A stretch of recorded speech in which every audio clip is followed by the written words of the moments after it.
দেখেন, আমি একটা হাদিস মনে করে দিই আপনাদেরকে, এটা বলতে চাচ্ছিলাম না কিন্তু বলছি।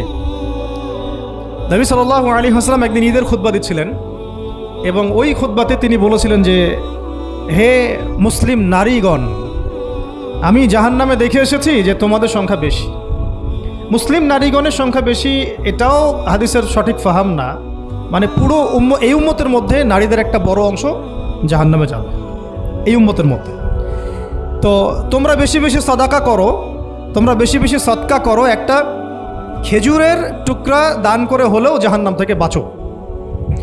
তো এটা বলার পরে বেলাল রাদিয়াল্লাহু আনহু একদিক থেকে আরেক দিক হাঁটছিলেন, সাথে একটা কাপড় ছিল।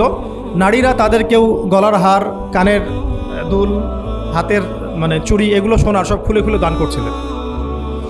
মেয়েদেরকে সদাকার মধ্য দিয়ে জাহান্নাম থেকে বাঁচতে হবে। সদকা করার মধ্য দিয়ে মেয়েদেরকে জাহান্নাম থেকে বাঁচতে হবে। আজকে যদি আপনি একটা প্রতিষ্ঠান গড়ে দিয়ে যেতে পারেন, এটা যদি আরও 50 বছর সাস্টেইন করে, এই 50 বছর এখানে যত মানুষ দিন শিখবে, সমস্ত মানুষের ইলমের নেকি আপনি পাবেন। কিন্তু আমরা কিন্তু সবাই ব্যক্তি স্বার্থ নিয়ে চিন্তা করি আর দুনিয়ার স্বার্থটাকে বেশি প্রাধান্য দেই। আমার 500 জায়গা আমি দিয়ে দিব, আপনি দিচ্ছেন না, বরং আপনি পরকালের জান্নাতের একটা জায়গা আপনি সার্টিফাইড করছেন।